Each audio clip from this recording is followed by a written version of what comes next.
नमस्कार मित्रांनो, स्वागत आहे तुमचं दादा सीईटी वाला या युट्यूब चॅनलवरती। सर्वप्रथम तुम्हाला स्वातंत्र्य दिनाच्या खूप खूप शुभेच्छा। मुलांनो, आज आपले काल जवळपास अलॉटमेंट रिझल्ट सगळ्यांचा लागलेला आहे, सगळ्यांनी चेक केलेला आहे।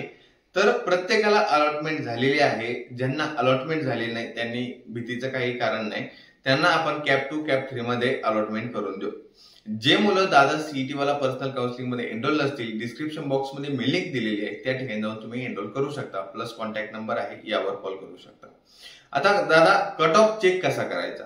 जे काही कॉलेज भेटलेले आहे त्यांच्या तुम्हाला जर एक साधारणतः 70-80% असतील तर तुम्हाला कोणतं कॉलेज भेटलेलं आहे, त्याच्यावरती कॉलेजेस कोणते आहेत, त्यांचे कट ऑफ काय काय गेलेले आहेत, या सर्व गोष्टी तुम्ही चेक केल्या पाहिजे।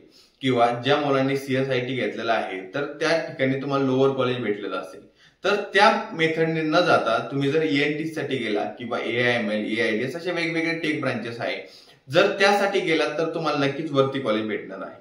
मग त्या केसमध्ये कट ऑफची मी डिस्क्रिप्शन बॉक्स मध्ये लिंक दिलेली आहे, त्या ठिकाणी जाऊन तुम्ही कट ऑफची पीडीएफ आहे चेक करू शकता। प्लस व्हॉट्सअप ग्रुप देखील आहे। इंजिनिअरिंग रिगार्डिंग ज्या काय अपडेट्स आहेत ते सर्वप्रथम दादा सीईटी वाला या युट्यूब चॅनलवरती येतात, तर त्या केसमध्ये तुम्ही दादा सीईटी वाला या युट्यूब चॅनलला सबस्क्राईब करायला विसरू नका। आता कट ऑफ चेक कसे करायचे? जे कॉलेज तुम्हाला भेटलेलं आहे त्याचा चॉईस कोड टाकून तुम्ही सर्च करू शकता त्या कॉलेजचा कट ऑफ किती आहे। तुम्ही ऑप्शन फॉर्म मध्ये जे वरचे कॉलेजेस टाकलेले आहेत याचा अर्थ असा होतो की ते कॉलेजेस तुम्हाला भेटले नाहीये। मग त्या कॉलेजेसचा कट ऑफ किती पर्यंत गेलेला आहे? जे काही खालचे कॉलेजेस तुमचे ऑप्शन फॉर्म मध्ये टाकायचे राहिलेले होते त्यांचा कट ऑफ किती गेलेला आहे? जर तुमच्या पर्सेंटाइल पेक्षा जर खाली कट ऑफ असेल तर ते कॉलेज टाकू नका।